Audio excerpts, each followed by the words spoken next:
In 2010, a case broke out that bewildered police and shocked the public. But before I get into those details, I have to make some introductions. Jessica Sayers was around 15 years old, living with her grandmother, whereas a girl dubbed Alice was 15 to 16 years old. At some point prior to 2009, Alice became friends with a girl called Gemma Barker, who was 2 years older than both of the girls. They would talk on Facebook and MSN. One day in 2009, Alice got a friend request from a boy called Aaron Lampard, a friend of Gemma, who in turn claimed she was dating his older brother Jack. Alice and Aaron eventually entered into an online relationship, but Alice wanted to meet him in person. They finally met at a park near Alice's home. Alice described him as wearing dark, baggy clothes, a hat, and says he had boyish mannerisms in how he walked and talked. After meeting, Aaron officially asked Alice to be his girlfriend, and she accepted. Alice introduced Aaron to Jessica, and the two became close friends. Both girls found it strange he never took his hat off, but Alice states she thought he might have had alopecia or may have suffered from premature hair loss, and she thought it would be rude to ask if he was self-conscious. She did later on encourage him to remove it, but eventually gave up. There were certain aspects they noticed about Aaron that was very similar in regards to Gemma. They both had very similar chubby cheeks and perfectly straight teeth, as they'd both had braces. Jessica inquired as to whether Aaron and Gemma were related, to which he denied. The day after Aaron and Alice became official, he told Jessica that his friend Luke Jones wanted to talk to her. Aaron gave Luke her MSN details and they began to talk. Luke was very flirty with Jessica, and eventually the two started meeting up. She described how they would talk and kiss. Jessica said he was chavvy, British slang for a young delinquent person, stereotyped as wearing tracksuits, designer clothes, but would also be likely to start trouble. Luke had spiked up hair, wore snapbacks, Nike shoes, jogging bottoms, and Adidas jackets. Jessica said she saw his hair in photos, but every time they met, he'd have a hat on. Luke was very different to Aaron. The way they walked, talked, and typed in text was different. Aaron would type full sentences, whereas Luke used text abbreviations. Gemma, in the meantime, stated she had a full-time job and began to spend less and less time with the girls. Luke wanted to take his relationship with Jessica to the next level, intimacy-wise. Jessica says at 15 she was happy with kissing, but refused to go further. She recalled that Luke would consistently put his hands down her skirt or trousers and would not stop when she demanded him to, which frustrated and upset her. When Jessica was on holiday, Luke cheated on her with a girl at her school and instead got into a relationship with her. Luke claimed he met the unnamed girl in person, but she contradicted that, stating they had an intimate online relationship. The day Luke went off with the other girl, a boy called Connor McCormack added Jessica on MSN. He messaged her and said he felt bad for her, as Luke had told him about the times he had forced himself on Jessica by touching her, though Luke reportedly regretted this.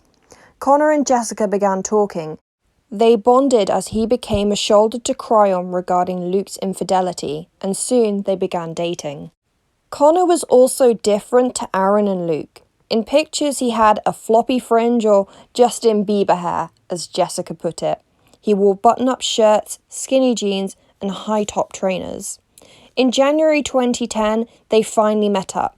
Jessica describes how he was similar in his photos, but would wear a hiking hat with a baggy hoodie over, covering most of his face.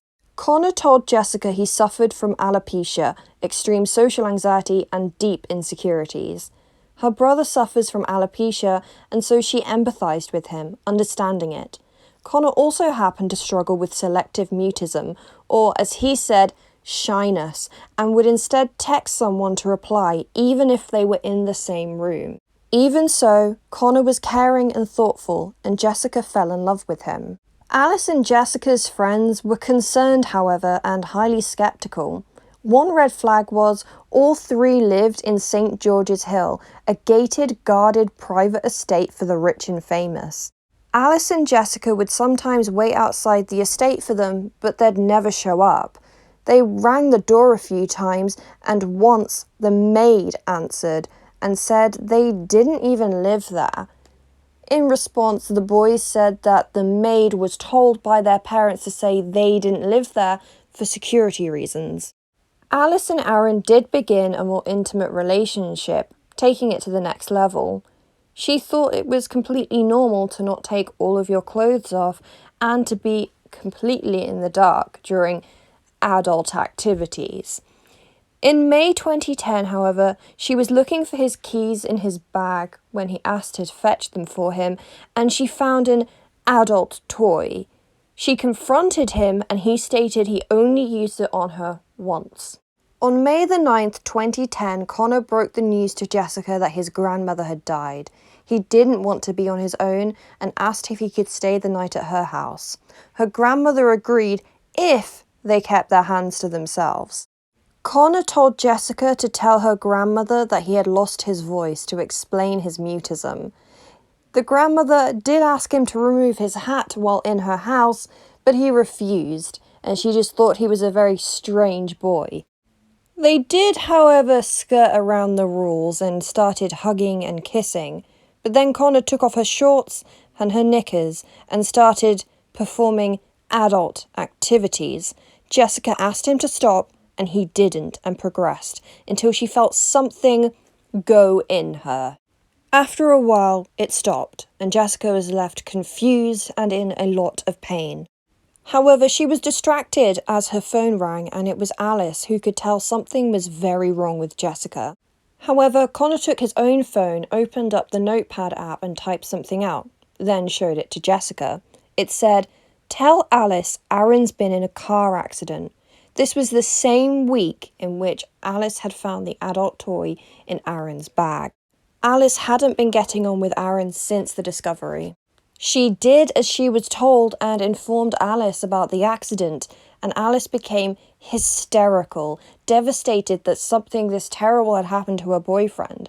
Connor typed out another message and showed it to Jessica, saying that Aaron was in hospital on life support as he had gone through the windscreen. It's unknown how the phone conversation ended, but afterwards Connor fell asleep. Jessica couldn't because of what he had done to her earlier that night. She turned over and studied his face, and she saw the side profile of Aaron. She had been essayed by Aaron. In the morning, she pushed him out of bed and out of the house. Jessica never saw or heard from Connor again. The following day, Alice's dad picked Alice up from school with Aaron in the car. He said to her that he had only suffered whiplash. Jessica told Alice about the previous night and decided to go to the police, reporting the SA. The police went to Alice's house where they found Aaron. He protested his innocence, but couldn't give hospital discharge papers to prove that he was there on the night of the SA. In a twist, on Facebook, Luke confessed to the crime. Aaron was still arrested and was taken to the station to be strip searched, but he refused to take off the hat. The police forcibly removed the hat that revealed long hair and the face of a girl, Gemma Barker. Everything began to unravel. Gemma had created Aaron, Luke, and Connor and played them out in real life. She was arrested for the SA of both Jessica and Alice. In yet another bizarre, delusional twist, she claimed Luke had punched her and broken her jaw and submitted a claim for compensation to the Criminal Injuries Compensation Board, which resulted in a further fraud charge. Jessica later recalled other events of Connor SAing her and blaming it on Luke, a tactic of Gemma's to have a fallback in case Jessica became suspicious and ensure she wouldn't hate or blame Connor. Gemma's friends reflected on her own behaviour.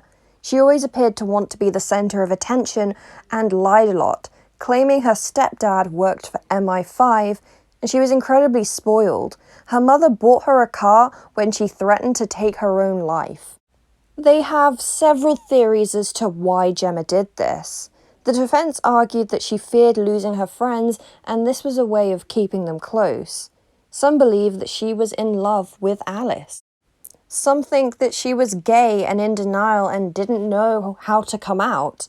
Others simply assumed she wanted the attention. The judge ordered a psychiatric assessment.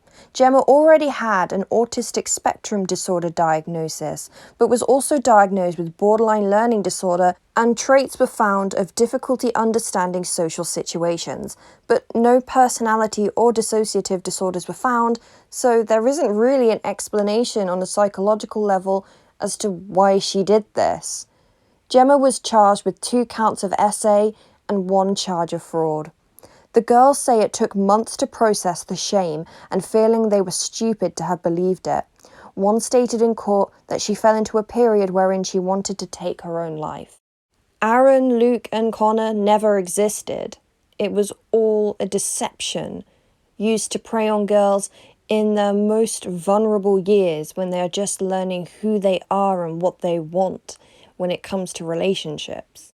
These were kind, well-mannered and compassionate girls who didn't want to offend somebody by asking them to remove a hat because they thought they might offend somebody with alopecia or with cancer or some other condition that resulted in premature hair loss. They didn't want to make somebody feel uncomfortable by having to show more of their identity than they wanted to. These virtues that they possessed were used against them to exploit them. In March 2012, Gemma Barker was sentenced to 30 months in prison, meaning that she is free as of now, and I can only hope that she has learnt a hard lesson about manipulating people to get what you want and simply being honest. The defense, as previously mentioned, argued that she feared losing these girls as friends and wanted to please them. Hopefully she's now learnt that this isn't the way to keep friends, and she has much healthier relationships in the future that doesn't end up hurting people.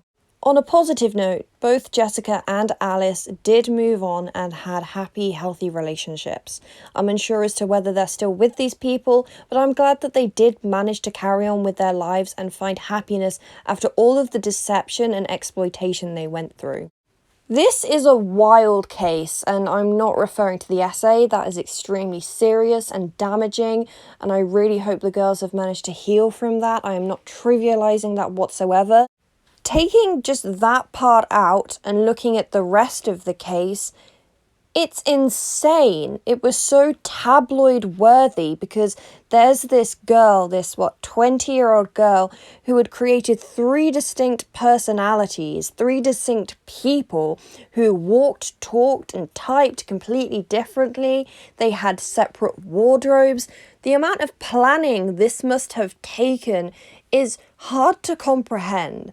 And before anyone says, these girls are stupid, they should have known, even the police were convinced by Aaron when they took him into the police station. They didn't know that Aaron was Gemma. The police had no idea. Jessica's grandmother had no idea. Alice's dad had no idea. She fooled a hell of a lot of people. And this is why it's the wildest and craziest catfish case I've ever seen. Not to trivialize and sensationalize the SA part, but just the planning on Gemma's end. That's the wacky part. Anyway, guys, I hope you enjoyed this video. I'm wishing the girls the best. I hope they are thriving, and I hope Gemma has at least learnt a lesson. Haven't seen her name in the news since, so hopefully she has. I'll talk to you guys soon. Bye.